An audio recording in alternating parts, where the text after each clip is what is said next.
Alors, l'inventaire, c'est trois enjeux. Trois enjeux pour l'inventaire. Le premier, bien sûr, c'est de valoriser le stock, c'est notamment pour le bilan comptable d'une entreprise et parce que c'est aussi des indicateurs commerciaux qui sont intéressants à étudier. C'est-à-dire qu'on va voir combien est-ce qu'elle a de valeur de stock, on va établir quelle est la durée moyenne de stockage, quelle est tout simplement la durée de stock qu'elle détient dans l'entreprise et c'est des indicateurs de comparaison entre d'autres magasins. Cette valeur de stock, elle est toujours à mettre à comparer par rapport au chiffre d'affaires qui a été réalisé par l'entreprise. Donc on peut dire que l'entreprise a 20% de son chiffre d'affaires en stock, par exemple. C'est ce qui va nous permettre de comparer plusieurs magasins entre eux. Ça, c'est la première chose. Deuxième chose, on va pouvoir comparer le stock théorique et le stock réel.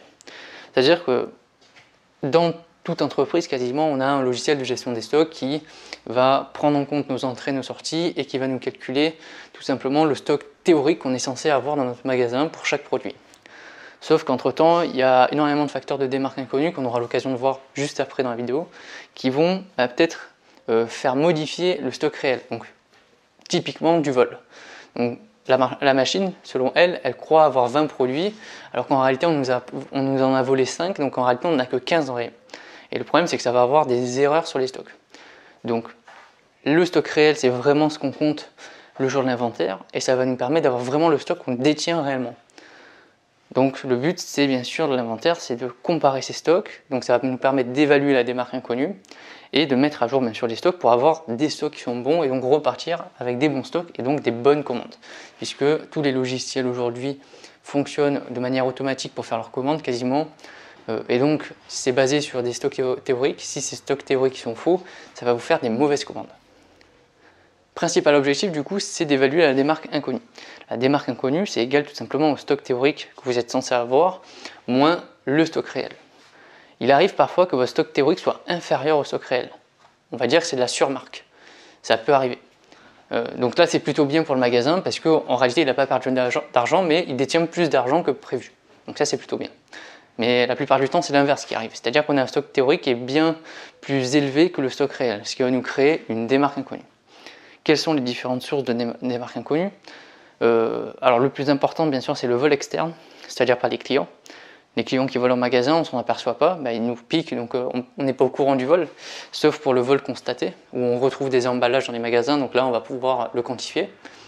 Bien sûr, vous avez le vol interne, il ne faut pas l'oublier, donc le vol par les salariés, on estime que c'est un tiers des vols qui est commis par les salariés. Et le vol, ça peut être simplement le fait de prendre son repas le midi et de ne pas payer en caisse. Ça arrive dans certaines entreprises, donc il faut faire très attention.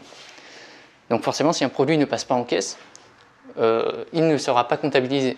Donc pour le logiciel, il sera considéré encore dans le stock et pas sorti. Donc vous allez avoir des erreurs donc de la démarque inconnue. Après, il y a bien sûr l'erreur de comptage. La plupart des inventaires aujourd'hui se font à l'aide de machines et ces machines-là, c'est les humains qu'on les a dans les mains. C'est nous qu'on bip les produits. Et il arrive qu'avec la fatigue ou parce qu'on a des produits qui se sont mélangés entre eux, qu'on a mal compté justement ce qu'on détient dans le magasin. Donc là aussi, ça va créer des erreurs, ça va créer de la démarque inconnue. Les erreurs de livraison et de facturation aussi sont parfois importantes. Par exemple, vous êtes censé recevoir 10 colis d'un produit, vous en recevez que 9, mais on vous en facture 10. Donc ça veut dire qu'il y a un colis qui est passé à la trappe et vous n'en êtes pas aperçu. Par contre, pour votre logiciel, il considère que vous en avez reçu 10, alors que vous en avez reçu en fait que 9. Donc là, vous allez créer encore de la démarque. Après, vous avez la démarque qui est non comptabilisée, c'est-à-dire quand vous avez une casse entre vos mains, donc des denrées qui sont périssables que vous allez jeter, ou un produit, un emballage abîmé que vous ne pouvez plus vendre. Donc il faut le comptabiliser dans vos stocks en démarque pour dire je jette ce produit à la poubelle parce qu'il est plus conforme. Et donc ça va mettre à jour vos stocks. Si vous comptabilisez mal vos produits, c'est pareil, ça va créer encore des erreurs de stock et donc de la démarque inconnue. Et évidemment, quand vous allez compter en magasin, ça rejoint un peu les erreurs de comptage. C'est-à-dire que des fois, vous avez des produits qui sont égarés. Vous savez que la plupart des gens, quand il y a un produit qui tombe par terre, plutôt que de le ramasser, ils mettent un coup de pied dedans et ça va sous la gondole. Et souvent, quand on compte, on ne pense pas à regarder dessous. Et des fois, on retrouve pas mal de surprises, donc ça veut dire qu'on a des produits qui se sont égarés, qu'on n'a pas compté, du coup, et donc qui n'ont pas été comptabilisés dans notre inventaire. Ce qui crée encore une fois de la démarque inconnue.